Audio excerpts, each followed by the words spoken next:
Hai teman-teman, di video kali ini, kita akan membahas tentang kompetensi profesional guru. Pasti ada beberapa dari kalian yang belum tahu, apa itu kompetensi profesional guru kan? Tanpa panjang lebar lagi, yuk simak pembahasan berikut. Sebelum masuk ke ranah pembahasan, alangkah baiknya kita mengetahui apa aja sih yang akan dibahas. Berdasarkan daftar isi, pembahasan yang akan ditayangkan dalam video ini meliputi pengertian kompetensi guru, ruang lingkup kompetensi profesional guru, karakteristik guru profesional, dan indikator kompetensi profesional guru. Yang pertama adalah pengertian kompetensi profesional. Kompetensi profesional merupakan gabungan dari dua istilah, yakni kompetensi dan profesional. Istilah kompetensi merujuk pada kapabilitas atau keterampilan seseorang. Sementara itu, profesional didefinisikan sebagai suatu jenis pekerjaan khusus yang memerlukan syarat unik dan spesifik. Hal ini bertujuan untuk memberikan keyakinan dan mendapatkan kepercayaan dari pihak yang membutuhkan layanan tersebut. Selain kata profesi, ada pula kata profesional yang menunjuk pada dua hal. Pertama, orang yang menyandang suatu profesi. Kedua, penampilan seseorang dalam melakukan pekerjaannya yang sesuai dengan profesinya. Kompetensi profesional guru adalah seperangkat kemampuan yang harus dimiliki oleh seorang guru agar ia dapat melaksanakan tugas mengajarnya dengan berhasil. Kompetensi profesional merujuk pada kemampuan yang terkait dengan penguasaan materi ajar secara luas dan mendalam, termasuk pemahaman substansi keilmuan yang menjadi dasar kurikulum tersebut, serta peningkatan wawasan keilmuan sebagai seorang guru. Selanjutnya, dalam melaksanakan kewenangan profesional mereka, guru dituntut untuk memiliki berbagai keterampilan yang bersifat psikologis. Ini mencakup kompetensi kognitif, kompetensi afektif, dan kompetensi psikomotor. Berdasarkan BSNP, kompetensi profesional adalah kemampuan penguasaan materi secara luas dan mendalam yang meliputi 1. Konsep, struktur, dan metode keilmuan, teknologi, seni yang menaungi serta berhubungan dengan materi ajar. 2. Materi ajar yang ada dalam kurikulum sekolah.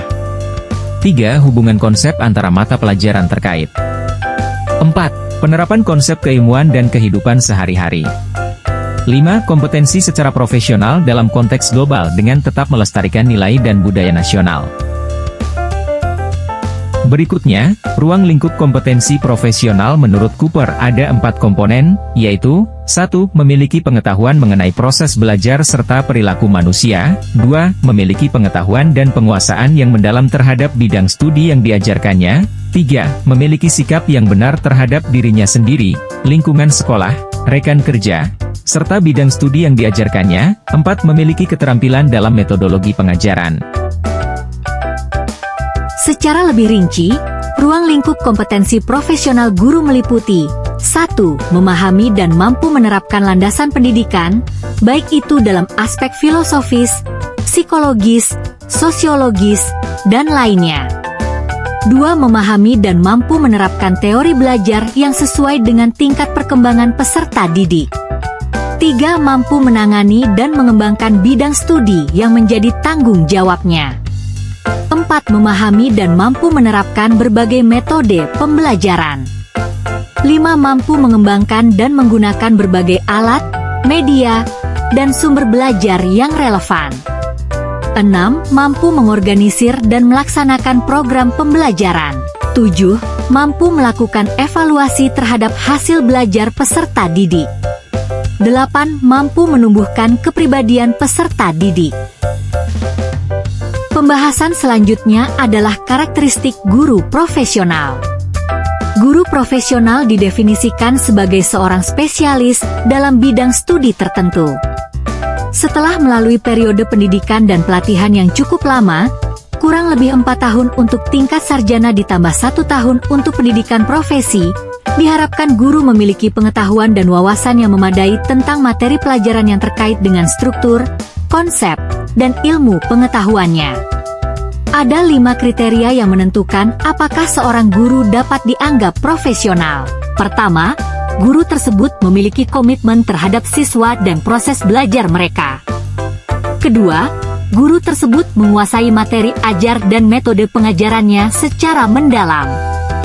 Ketiga, guru tersebut bertanggung jawab dalam memantau kemampuan belajar siswa melalui berbagai teknik evaluasi. Keempat, guru tersebut dapat berpikir secara sistematis dalam menjalankan tugasnya.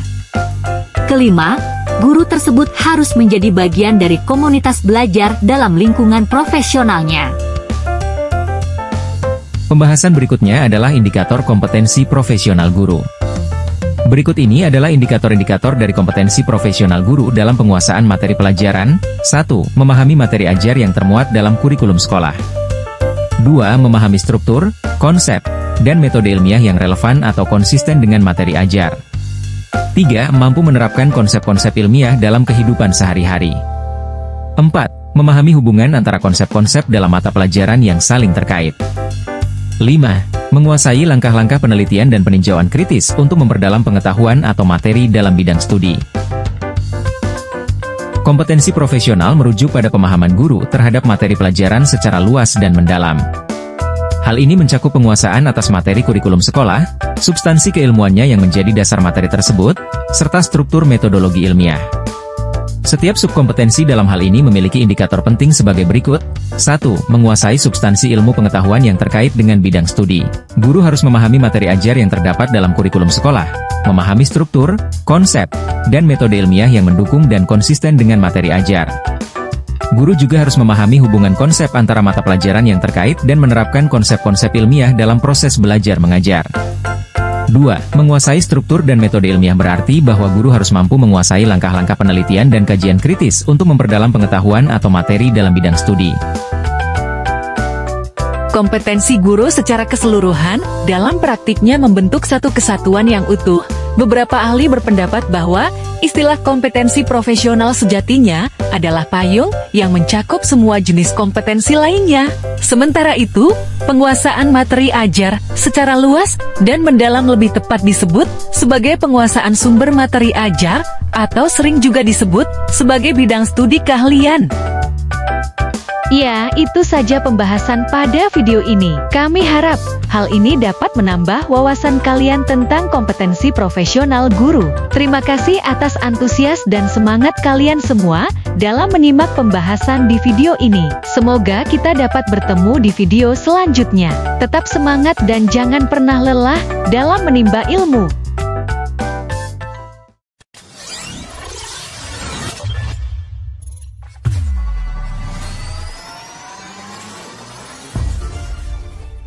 Assalamualaikum warahmatullahi wabarakatuh. Waalaikumsalam warahmatullahi wabarakatuh. Sip. Semangat ya hari ini. Apa kabar semuanya? Baik. Oke, sekarang kita berdoa terlebih dahulu. Ketua kelas, silakan pimpin doa. Siap, doa mulai. Bismillahirrahmanirrahim. Raditu billahi rabba wa bil islami dina wa bi Muhammadin nabiyya wa rasula. Rabbi zidni ilma warzuqni fahma. Amin ya rabbal alamin. Hari ini yang tidak masuk siapa? Al-Hasna. Kenapa Mbak? Izin. Oh izin, oke. Ada lagi yang tidak masuk? Masuk semua. Sebelum memulai pembelajaran Bahasa Indonesia pada pagi hari ini, silahkan cek kanan kiri ada sampah atau tidak. Kalau ada, silahkan Ibu kasih waktu 1 menit untuk membuang keluar. Oh nggak ada, oke. Kelasnya berarti bersih ya. Tepuk tangan untuk kalian semua. Ibu akan memberikan pembelajaran mengenai teks cerita inspiratif. Nah, nanti kalian akan menelaah struktur-struktur teks cerita inspiratif. Oke, sebelum memulai pembelajaran, biar kita lebih rileks dan semangat, kita games terlebih dahulu ya. Setuju? Oke, jadi nanti gamesnya seperti ini. Kalian mengikuti instruksi atau suara dari ibu. Rambut ya yang dipegang rambut, tapi jangan mengikuti gerakan ibu. Paham? silakan berdiri semuanya. Oke, siap ya? Hidung, alis, mulut. Oke, bantu ibu untuk melihat teman-teman kalian yang salah ya. Oke, pipi, jidat. Mbaknya salah tadi, jidat malah sini. Ayo silakan mbaknya maju. Yang lain silakan duduk kembali. Oke, hari ini kita akan belajar apa mbak? Menelaah struktur teks cerita inspiratif. Oke, menelaah struktur teks cerita inspiratif. Coba sebutkan struktur teks cerita inspiratif apa saja yang kamu ketahui? Orientasi. Orientasi. Komplikasi. Koda. Benar tidak anak-anak? Benar. Sudah urut? Belum. Coba kita urutkan bersama-sama. Orientasi. Perumitan peristiwa. Komplikasi. Resolusi. Oke, tepuk tangan untuk kalian semua. Sangat semangat. Nah, hari ini seperti yang teman kalian sudah katakan tadi, ada 5 struktur teks cerita inspiratif. Yang pertama itu orientasi. Apa yang disebut dengan orientasi? Pengantar cerita. Ya. Jadi biasanya pengantar cerita itu ada di mana, Nak? Di awal. Oke. Yang kedua itu perumitan peristiwa. Apa yang dimaksud perumitan peristiwa? Apa coba, Mbak? Kisah tokoh dan peristiwa menuju ke puncak cerita. Oke, kisah tokoh menuju ke puncak cerita. Kemudian yang ketiga, komplikasi. Itu apa biasanya? Munculnya konflik. Betul, munculnya konflik. Kemudian yang keempat, resolusi atau biasa disebut penyelesaian masalah. Dan yang terakhir, koda. Apa coba koda? Penutup, kesimpulan. Oke, itu ya 5 struktur teks cerita inspiratif. Nah, hari ini ibu akan membagi kalian menjadi 5 kelompok. Silakan berkelompok, ibu hitung sampai 5.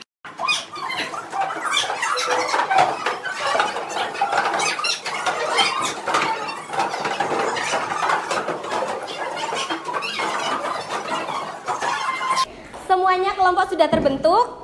Ada 5 kelompok di sini. Nah, sekarang ibu memegang ada sebuah amplop. Permainan hari ini namanya amplop cerita teks inspiratif. Ya. Jadi nanti satu kelompok akan ibu bagikan satu amplop. Nah, di dalam amplop ini terdapat beberapa paragraf yang di dalamnya itu memuat struktur teks cerita inspiratif. Nah, jadi ibu bagikan terlebih dahulu ya. Nih.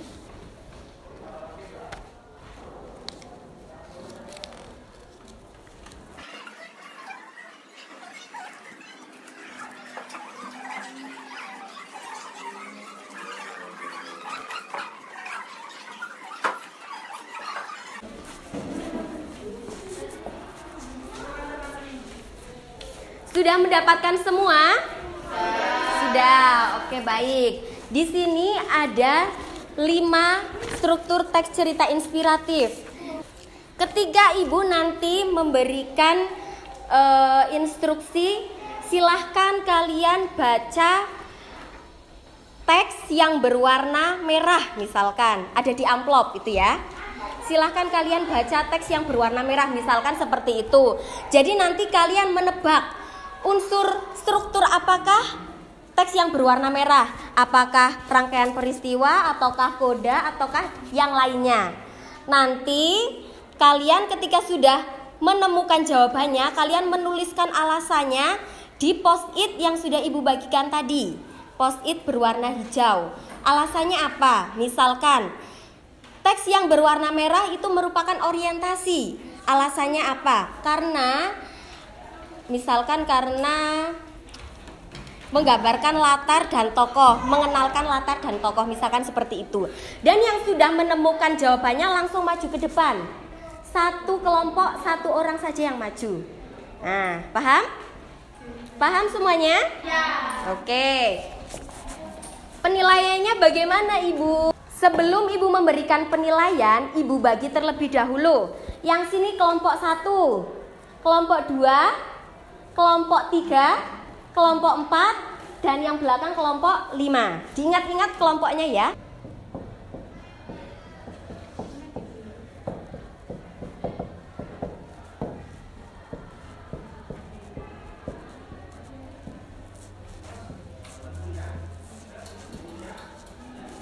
Nah, cara penilaiannya nanti ketika kelompok yang maju dan menjawab dengan benar, Ibu kasih bintang 1. Seperti itu ya. Silahkan kalian mengerjakan atau menelaah struktur teks yang berwarna biru. Silahkan.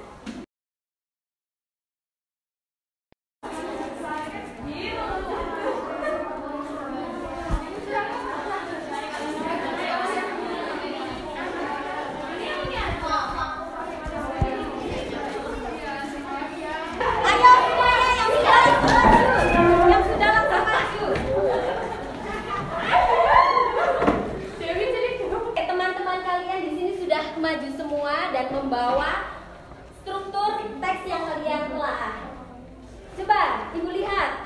Nah, koda, orientasi, rangkaian peristiwa, orientasi.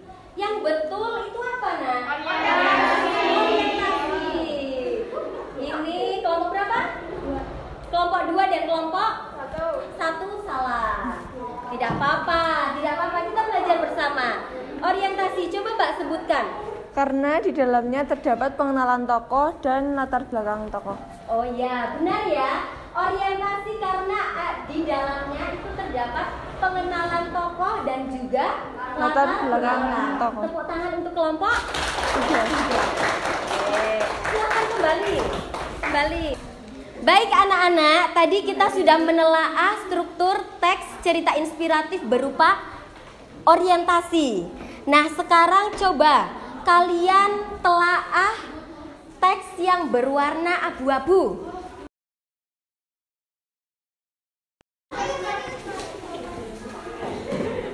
Salah lagi.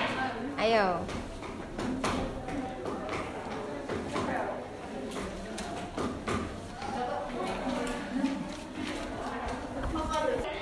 Perwakilan dari masing-masing kelompok sudah maju untuk menelaah teks yang berwarna abu-abu. Nah, di sini bisa kalian lihat, coba dilihat.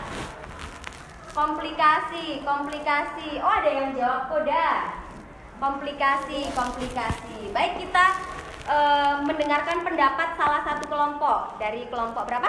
1. Oke, silakan pendapatnya. Komplikasi karena di situ terjadinya konflik.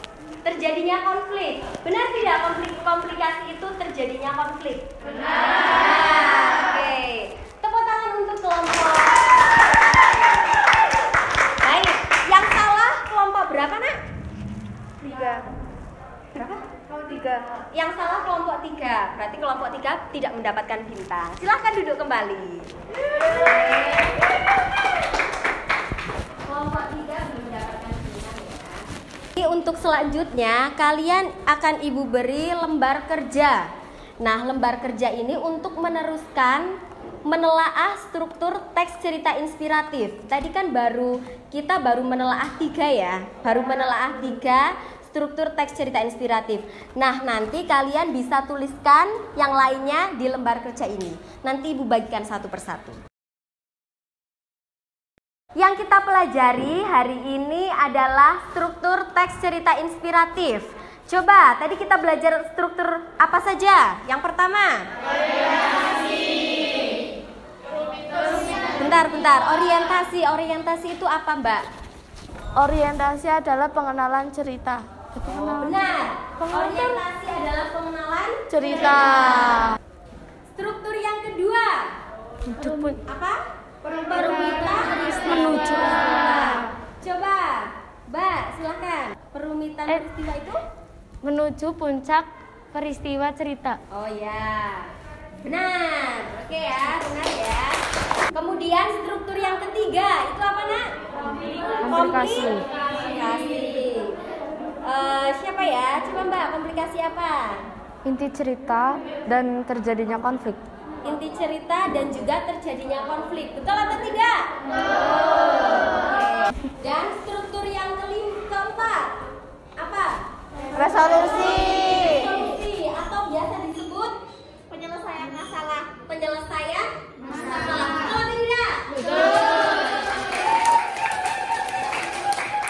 Struktur yang terakhir atau yang kelima itu apa? Koda atau biasa disebut cerita. Apa? Penutup cerita. Penutup cerita. Betul atau salah? Hari ini kita sudah menyelesaikan pembelajaran struktur teks cerita inspiratif dengan bantuan media amplop cerita inspiratif. Oke, sip. Nah, untuk pertemuan selanjutnya kita akan belajar untuk menyajikan teks cerita inspiratif. Nanti kita akan menyusun untuk teks cerita inspiratif. Oke, terima kasih untuk pembelajaran hari ini. Kita tutup terlebih dahulu dengan bacaan Alhamdulillah bersama-sama.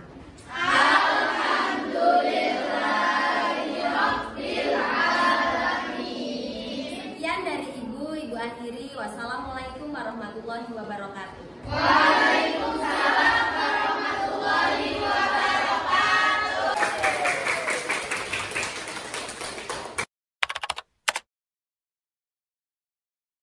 Yang Ibu Inten sampaikan tentang teks cerita inspiratif selalu memberikan pengalaman yang terbaik.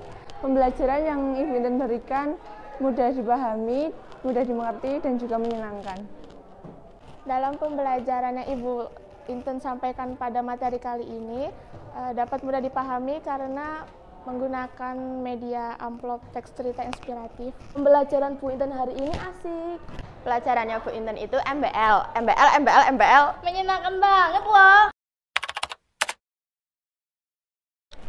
Assalamualaikum warahmatullahi wabarakatuh. Saya Yani, guru Bahasa Indonesia SMP Tahasus Al-Quran Kalibeber. Ya, saya akan sedikit mereview tentang pembelajaran yang sudah dilaksanakan oleh Bu Inten. Pembelajaran yang beliau sampaikan itu sangat menginspirasi ya, sangat memotivasi guru-guru di sini karena cara penyampaiannya sangat friendly, santai, sehingga murid-murid sangat enjoy ketika mengikuti pembelajaran yang diajarkan oleh Bu Inten. Sekian, terima kasih. Ya, kali ini kita akan melakukan wawancara dengan salah satu guru di SMBN 1 Pagosari Jember dengan Bu Alivia. Selamat pagi Bu Alivia. Pagi. Kita kali ini akan memberikan beberapa pertanyaan terkait kompetensi profesional guru. Langsung saja ya.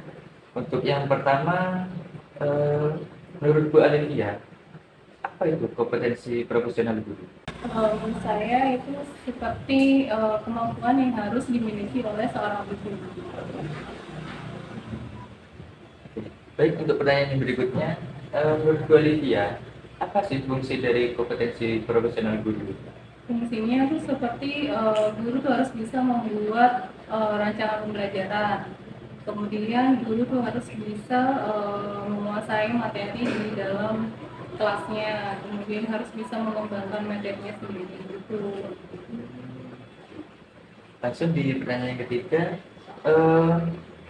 menurut Bu Alivia, Bu Alivia ini sudah ya namanya guru kan sudah mengajar di kelas ya. Itu implementasi dari kompetensi profesional guru di kelas itu bagaimana? Jadi sebelum kita kelas, jadi harus ada yang disiapkan. Yang pertama, misal kita membaca dulu materinya, kemudian jika merasa kurang, kita harus mengikuti pelatihan. Kemudian sebelum itu kita harus mempunyai maksud saya kita harus meneliti tindakan kelas, misalnya kelasnya itu rame, jadi kita harus ngapain tuh, kita harus memikirkan dulu gitu ya. Kita harus misalnya kelas itu bosan dengan pelajaran yang gitu-gitu aja, kita harus memikirkan ini mungkin lebih baik menggunakan kayak video pembelajaran atau games dan lain materinya. Ya harus benar-benar mempersiapkan dari awal hingga akhir ya, Iya. termasuk di karakteristik siswa di kelas tersebut. Ya, itu selanjutnya apakah ada hambatan dalam pengimplementasian itu? Dari hambatannya mungkin yang pertama rendahnya minat dulu mungkin ya untuk pengoptimalisasinya dalam materi, misalnya materi ini butuh ini tapi guru mungkin ada belajar untuk belajar atau apa lagi ya, dalam belajar kan kita harus butuh waktu, tenaga, biaya gitu, jadi mungkin kurangnya di situ, kurang biaya, waktu, tenaga, kalau melanjutkan ke jenjang yang lebih tinggi. Jadi untuk kompetensinya ini memang masing-masing guru itu berbeda ya. Jadi termasuk di faktor internalnya itu ya dari diri pribadi, kemudian eksternalnya itu ya seperti ya sumber dayanya. Untuk pertanyaan berikutnya, tadi saya sudah memberikan sebuah video yang dimana guru itu di video tersebut ada guru PPL yang sedang melakukan ujian praktik seperti itu. Nah, menurut Bu Olivia, apakah video tersebut sudah sesuai dengan implementasi kompetensi profesional? Kalau menurut saya itu sudah baik ya, jadi urutannya sudah ada salam, ada saksi, sampai terakhir ada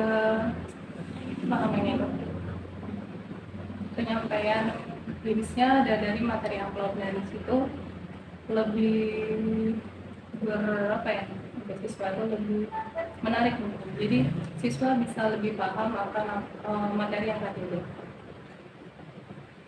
Untuk pertanyaan terakhir, kan sebelum ini banyak kasus-kasus tentang guru itu yang beredar di internet ya Bu ya, seperti yang terakhir itu yang kasus dari salah satu guru di luar kota yang dimana dipolisikan karena tuduhan menganiaya muridnya.